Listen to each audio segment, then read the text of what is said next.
Great, thank you for that. Well, I have a long list of questions which won't be nearly as insightful as those coming from the audience, so I'd like to open it up to the audience first. And there we go. That was my threat, that I'll use my questions if we don't get participation, but that hasn't been an issue in any of the sessions so far. They must have heard your questions already.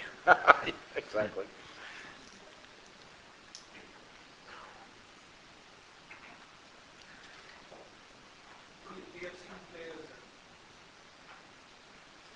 In services and solutions and so on. But for this piece of business, is there a scale of operation which one needs to be in, or can you have small and medium players as well? I'll take that. Basically, I would say that you have to have that process maturity, and irrespective of the scale, when you go out and really provide a service, you have to have that process maturity, because when you're handing something over, you're completely responsible for the technology, for the telcos, for the performance of the device, for the maintenance. So if you have to have enough base, now what I would say is you at least have to be, it's not as big as the financial organization that you have to be medium or small scale. It's the operations, how big your operations is, and can you handle that business? So with that being said, you have to make sure that your processes are matured enough to deliver that 5 nines as availabilities. If you can do that, if you can do that by 5 people, 5 people shop, why not? How is it measured? Is there a metric? Yeah, MTTRs. People go out and say, you know what, as far as my device is concerned, what is my availability for those devices? What are the MTTR for you to go and repair that device when that device goes down? How are you really going out and actually managing my network? How did you build that? So the engineering piece, the pre-work piece, so you have to have a shop for that. So that's the pre-work and the implementation. Then there's the operations piece. So there are multiple aspects of remote infrastructure management.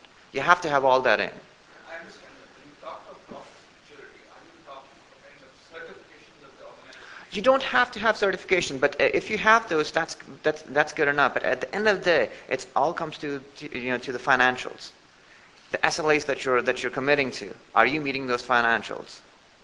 Well, this also might be a good, interesting question for a buyer of the services. What one of you may think when evaluating a potential vendor. Yeah, I was going to say, from our perspective, we wanted to get a supplier with some scale when we came into the remote infrastructure market, predominantly because we wanted to leverage their experience with a wider customer base. And while we wanted process standardization and ITIL or all the other things that they could provide us, we thought it was important that as a consumer we got the benefit of whether it was their scale around how they ran data centers or how they managed servers or projects they had done that we were going to be doing, so they could both lead us and also provide the services back to us with the availability that we were looking for. Yeah. From my perspective, typically, like I agree with Mark, you look for a vendor who's been in the market for a while, who's got some scale. There's huge investment required up front in terms of you need to get voice lines set up between here and somewhere in the U.S. and those are all kind of huge investments up front. And typically for the vendor, it takes them at least a year or two to actually start recovering and start seeing a profit. So for a small and medium scale vendor, for them to sustain their effort over that period of time would be a bit challenging. And the other aspect of this is, from a customer perspective, they need to see stability over a 5-year period, and they want to see a vendor who would stay there for 5 years. And because it's not easy just transitioning infrastructure work from one vendor to another. It typically takes about 6 months to a year just to do the transition. And it just hurts the end users when they keep seeing this constant change from one vendor to another. So that's why I would think it's more a large-scale vendor would be able to show that stability, and that's my view over there. I'll just add something which could possibly be a little different. I think it's a function of what you want to offer and to whom you want to offer that. So if you're looking at a specialized service which you want to offer to, let's say, a small and medium enterprise in the global market, I think the scale of the organization is not an issue at all. It depends on what innovative service you want to offer that, and you could, to Santosh's point regarding the, you need some voice links, you need big fat pipes. You could, for a small medium enterprise and for a specialized service, you could use the internet. So that's perfectly possible. So it really depends on what you want to offer and to whom you want to offer. Only once you decide that can we get down to really seeing whether the organization size is an issue or not an issue and what needs to be done to be able to take that to the market. That's what I would respond to.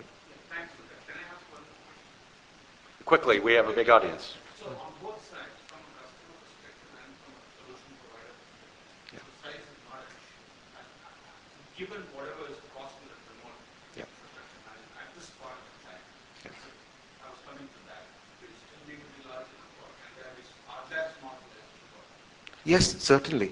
I think that there certainly can be small players. In fact, there are small players who operate in this space.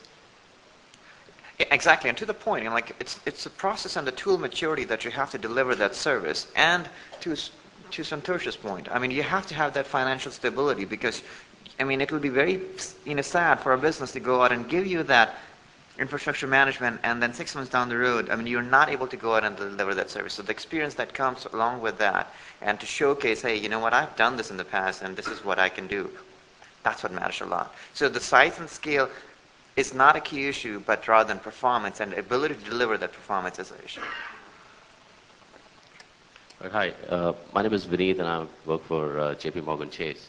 In the infrastructure space, if you look at the models which are available, one is doing the complete outsourcing to one vendor or multiple vendors, another is doing a complete captive.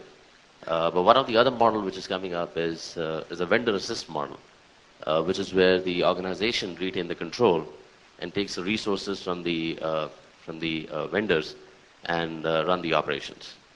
Now, while especially the financial institutions or banks or those kind of organizations who want to manage the risk and don't want to do the complete outsourcing, want to probably run in this direction, right?